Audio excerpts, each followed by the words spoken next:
আসসালামু আলাইকুম ওয়া রাহমাতুল্লাহি ওয়া বারাকাতুহু নাহমাদুহু ওয়া নুসাল্লি আলা রাসূলিহিল কারীম আম্মা বা'দ। আজকের এই দর্সে আমরা আলোচনা করব আইম্মাতুল জারহি ওয়াত তা'দীল, তারা জরা তাদিল করতে গিয়ে যে সমস্ত পদ্ধতি অবলম্বন করেছেন সেই সমস্ত পদ্ধতি নিয়ে আজ থেকে আমাদের দর্স শুরু হবে, অর্থাৎ সেই সমস্ত পদ্ধতি নিয়ে আজ থেকে আমাদের আলোচনা শুরু হবে।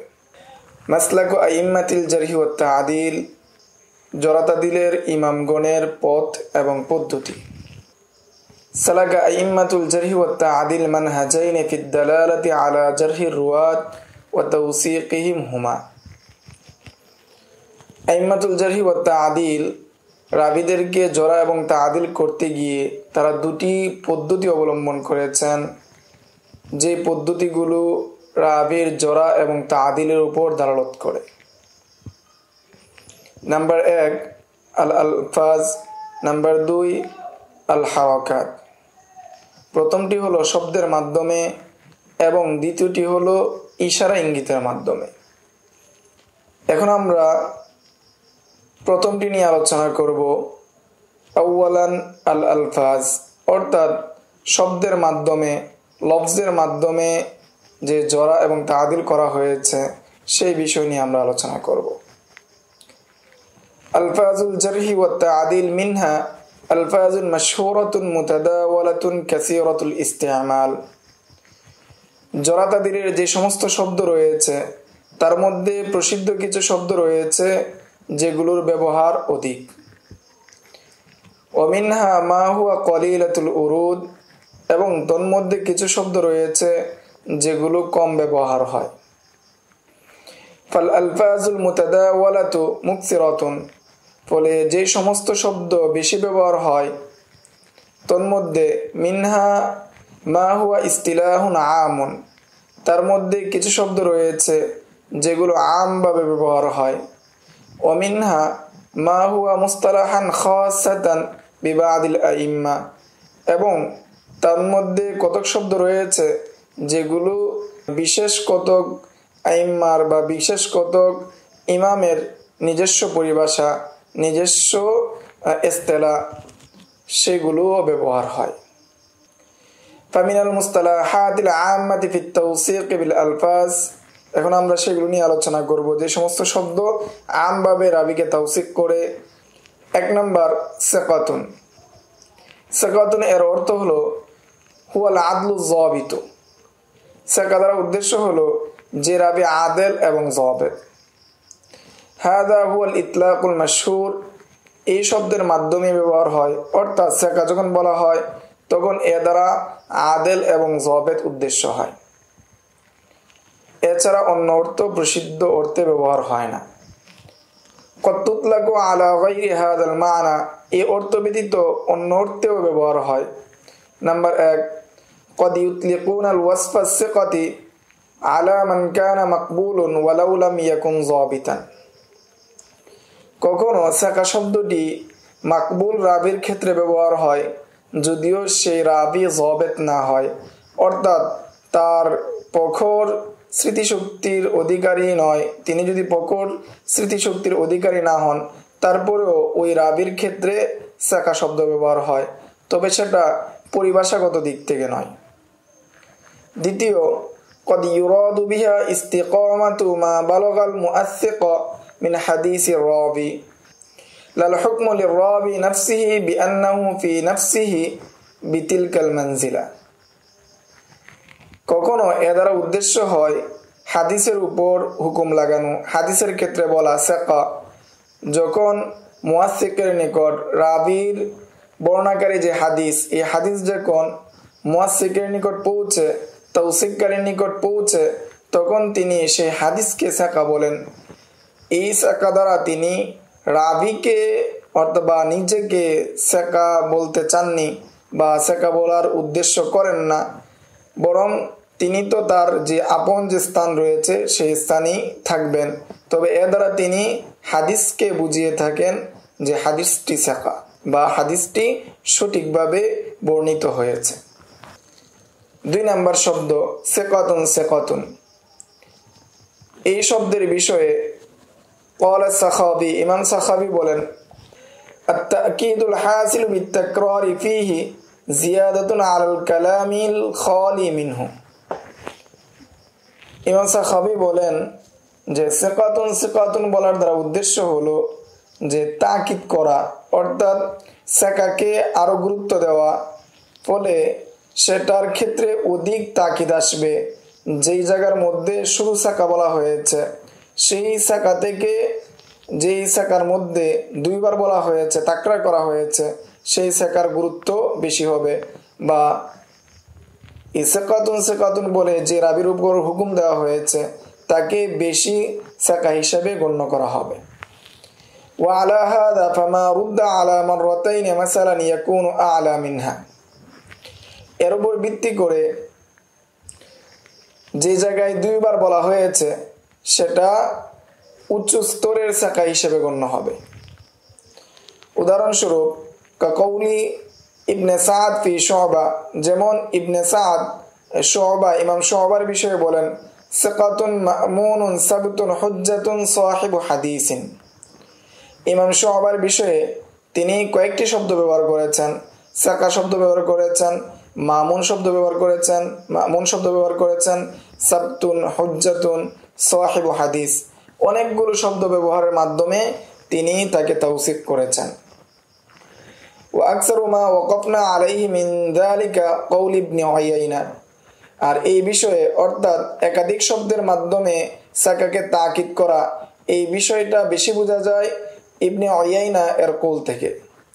তিনি বলেন, হাদাসানা আমর ইবনে দিনার ওয়া কানা সিকাতান বিতিসঈ মাররাতিন। ইবনে উয়াইনা বলেন যে আমার নিকট বর্ণনা করেছে আমর ইবনে দিনার, তিনি সাকা এই সাকা শব্দটি তিনি 9 বার বলেছেন। ওয়া কান্নাহু সাকাতা লিনকিতা'i নাফসিহি, কেমন যেন তিনি এই সাকা শব্দ বলার ক্ষেত্রে চুপ থেকেছেন যখন তার নিঃশ্বাস থেমে গিয়েছে, যখন তার নিঃশ্বাস বন্ধ হয়ে গিয়েছে বা শেষ হয়ে গিয়েছে তখন তিনি সাকা শব্দ ছেড়েছেন, অন্যথায় তিনি আরো বলতেন। এ দ্বারা অধিক সাকা বা তার তাওসিকের পরিমাণ বেশি এটার উপর দালালত করে। 3 নম্বর শব্দ কান্নাহু মুসহাফুন। যদি কোনো রাবির বিষয়ে বলা হয় কান্নাহু মুসহাফুন, তো এর দ্বারা উদ্দেশ্য হলো কিনায়াতুন আনিল হিফজি ওয়াল ইতকান, যে সেটা হিফজ এবং ইতকানের উপর কিনায়াত করে, সেটা হিফজ এবং ইতকানের উপর ইঙ্গিত করে। 4 নম্বর শব্দ হাফিজুন ওয়া যাবিতুন, হাফেজ এবং যাবিত। ওহুমা লা ইয়াকফিয়ান ফি আত-তাওসীক ইযা লাম ইয়াকুনা মাকরুনাইন বিলফজি আদলিন। হাফিজুন ওয়া যাবিতুন যদি বলা হয় কোনো রাবি সম্পর্কে, তাহলে এই দুই শব্দের মাধ্যমে কোনো রাবির তাওসিকের জন্য যথেষ্ট হবে না, বরং এই দুই শব্দের সাথে আদলুন শব্দের সংযুক্তি থাকতে হবে, অর্থাৎ আদলুন শব্দটাও সংযোগ হতে হবে। লিআন্নাল হিফযা ওয়াজ যাবতা কদ ইউজাদান মা'a আদামিল আদালা, কেননা হিফজ এবং যাবত এই দুইটি বিষয় আদালত ব্যতীত, অর্থাৎ কোনো রাবির আদালত নেই, তার মধ্যে হিফজ এবং যাবত পাওয়া যেতে পারে। ওয়াকাদ তুজাদুল আদালাতু বিদুনিহিমা, আর আদালতটা হিফজ এবং যাবত ব্যতীত পাওয়া যেতে পারে। ওয়াকাদ তুকতারানু বিহিমা, আবার কখনো আদালতটা হিফজ এবং যাবতের সাথে সম্পৃক্ত হয়েও আসতে পারে, পাওয়া যেতে পারে। ওমিন আমসিলাতি যালিকা, এর উদাহরণ হলো আন্না আবা আইয়ুব সুলাইমান ইবনে দাউদ আশ-শাযুকুনি মিনাল হুফাযিল কিবার। আবু আইয়ুব সুলাইমান ইবনে দাউদ আশ-শাযুকিনি তিনি হুফাযে কিবারের অন্তর্ভুক্ত। ইল্লা আন্নাহু কানা ইউত্তাহামু বিশুরবিন নাবিদি ওয়া বিল ওয়াদ'i, তবে তার ক্ষেত্রে নবিজ পান করা, অর্থাৎ নবিজের পানি পান করা, যেটা নেশাগ্রস্ত করে, নেশা তৈরি করে, এরকম নবিজের পানি পান করা এবং ওয়াবিল ওয়াজ'i, এবং হাদিস তৈরি করা, রাসূলের নামে জাল হাদিস তৈরি করার অভিযোগ রয়েছে। হাত্তা ক্বাল আল বুখারী, এর প্রেক্ষিতে ইমাম বুখারী রাহিমাহুল্লাহ তিনি বলেন, হুয়া আদআফু ইনদি মিন কুল্লি দাঈফিন, সে আমার নিকট যত প্রকার যায়িফ রয়েছে সমস্ত প্রকার যায়িফ থেকে সে আমার নিকট সবচেয়ে বেশি যায়িফ। তাওসীকের 5 নম্বর শব্দ হুজ্জাতুন। হুজ্জাতুন শব্দ দ্বারা কোন রাবীকে তাওসীক করা হয়। হুজ্জাতুন দ্বারা উদ্দেশ্য হলো ওহুয়া আকওয়া মিন সিকাতিন, সেটা সাকা শব্দ থেকে অধিক শক্তিশালী।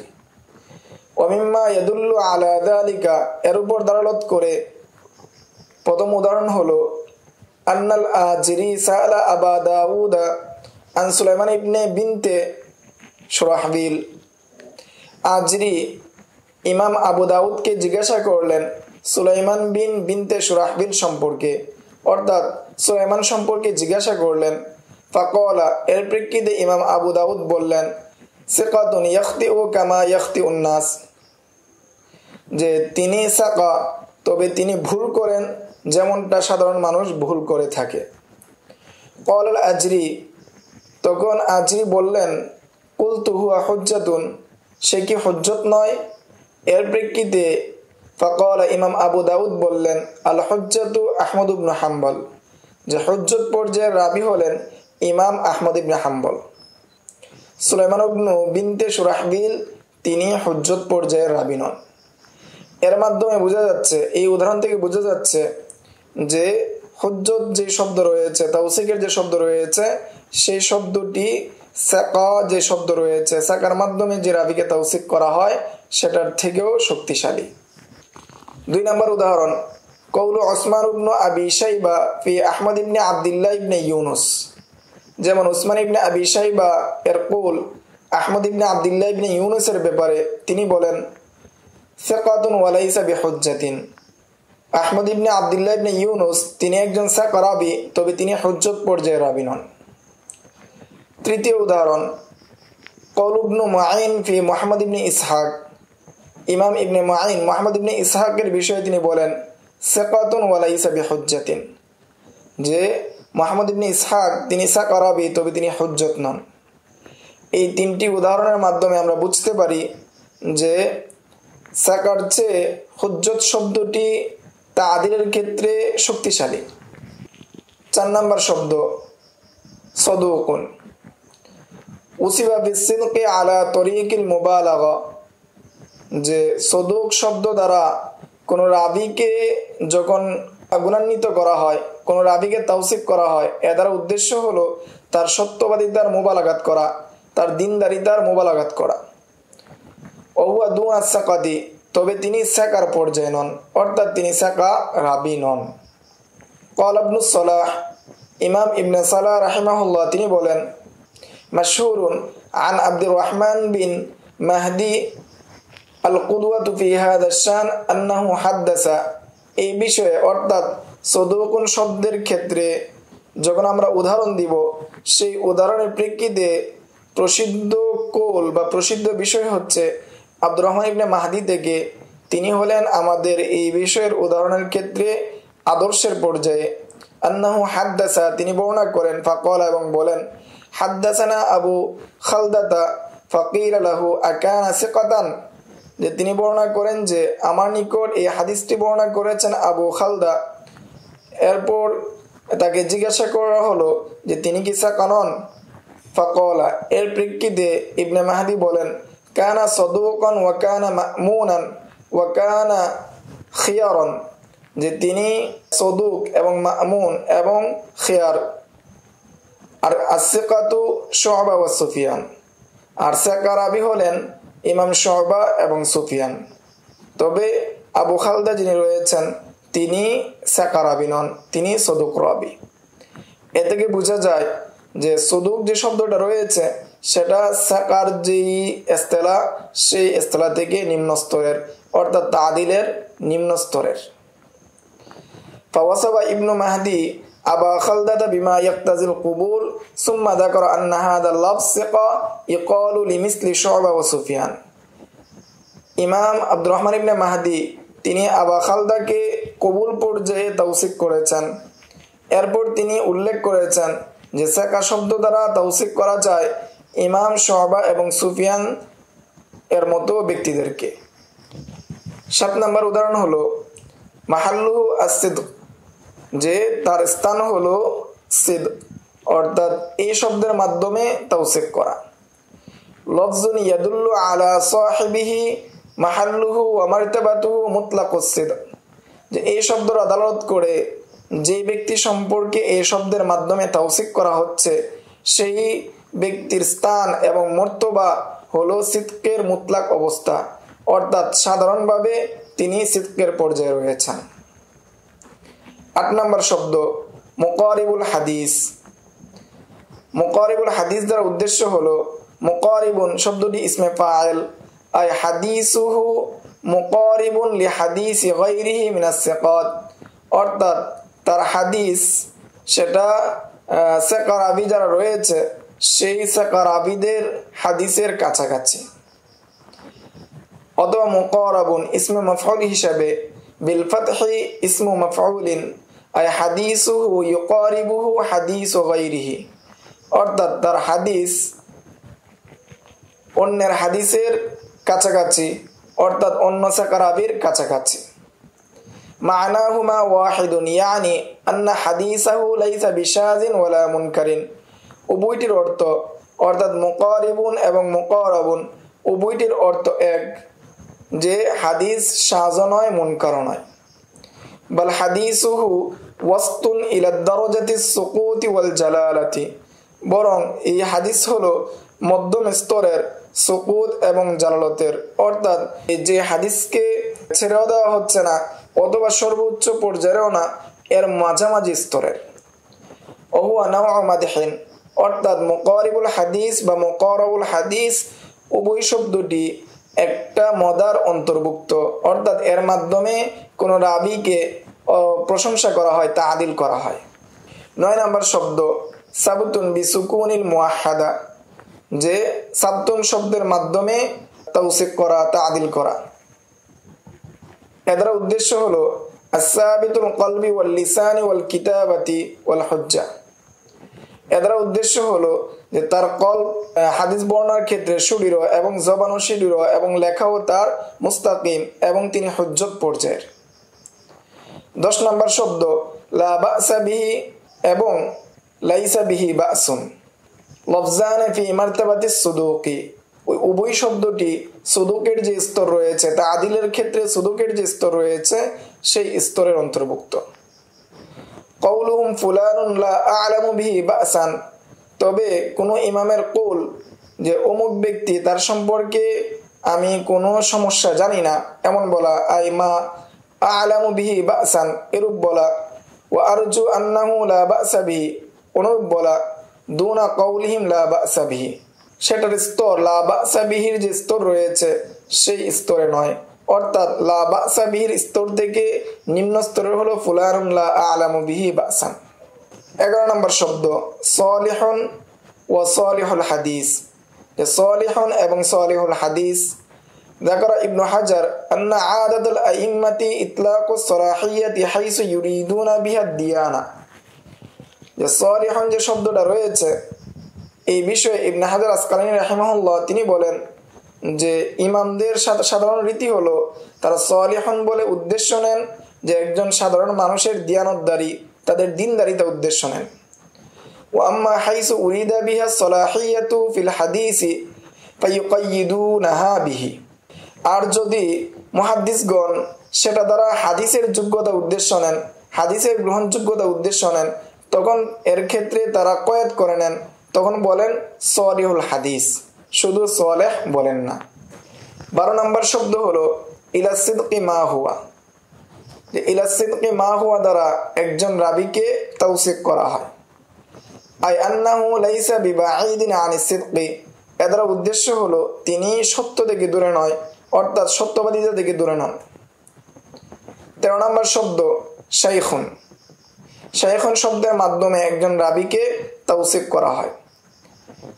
শাইখুন ফিল মারতাবাতিস সালিসাতি মিনাত তা'দিল ইনদা ইবনে আবি হাতিম, শাইখুন যে শব্দটি রয়েছে সেটা হলো তা'দিলের তৃতীয় স্তরে ইবনে আবি হাতিমের নিকট। ইউকতাবু হাদিসুহু ওয়া ইউনজারু ফীহি, এর উদ্দেশ্য হলো তার হাদিসকে লেখা যাবে এবং তার হাদিসের ক্ষেত্রে পর্যবেক্ষণ করা হবে। قال أبو الحسن بن القطان قول أبي حاتم قد سئل عنه يعني عبد المجيد بن محمود شيخ যে ইমাম আবু হাতিমের কৌল যে তাকে প্রশ্ন করা হয়েছিল, অর্থাৎ আব্দুল মাজিদ ইবনে মাহমুদ সম্পর্কে তাকে প্রশ্ন করা হয়েছিল, তখন তিনি বললেন শাইখুন হাদা লাইসা বিতাদাইফিন, যে সে শাইখ, সে দুর্বল নয়। ওয়া ইন্নামা ইখবারু বিআন্নাহু লাইসা আ'লামু আহলিল ইলমি, এর দ্বারা তিনি সংবাদ দিয়েছেন যে তিনি আহলে ইলমদের মধ্য থেকে মহা ব্যক্তি পর্যায়ের কেউ নন, মহা মনীষী পর্যায়ে কেউ নন। ওয়া ইন্নামা হুয়া শাইখুন ওয়াকাআত লাহু রিওয়ায়াতুন উখিযাত আনহু, সে একজন শাইখ পর্যায়ের ব্যক্তি, তার থেকে রিওয়ায়াত এসেছে এবং তার রিওয়ায়াত গ্রহণ করা হয়েছে। قال الحافظ الذهبي ইমাম যাহাবী রাহিমাহুল্লাহ তিনি বলেন কওলু ইয়ানি আবা হাতিম, ইমাম আবু হাতিমের কওল শাইখুন লাইসা হুয়া ইবারাতু জারহিন, শাইখুন শব্দটা বলার দ্বারা জরা উদ্দেশ্য নয়, লাকিন্না আইদান মা হিয়া ইবারাতু তাওসীকিন, এর সাথে সাথে সেটা আবার তাওসীকের আবার ইবারত নয়, এটা দ্বারা তাওসীকও করা হয় না। ওয়াবিল ইস্তিকরাই ইয়ালুহু লাকা আন্নাহু লাইসা বিহুজ্জাতিন, কিন্তু অনুসন্ধানের মাধ্যমে জানা যাবে যে তিনি হুজ্জত পর্যায়ের ব্যক্তি নন, তিনি হুজ্জত পর্যায়ে কেউ নন। এই ছিল তাওসীকের যে মুস্তালাহাতুল আম্মা যেগুলো রয়েছে, আমভাবে যে শব্দের মাধ্যমে একজন রাবীকে তাওসীক করা হয় সেই শব্দ সম্পর্কে সংক্ষিপ্ত আলোচনা। আসসালামু আলাইকুম ওয়া রাহমাতুল্লাহ। يؤتي الحكمة من يشاء ومن يؤت الحكمة فقد أوتي خيرا كثيرا وما يذكر إلا أولو الألباب.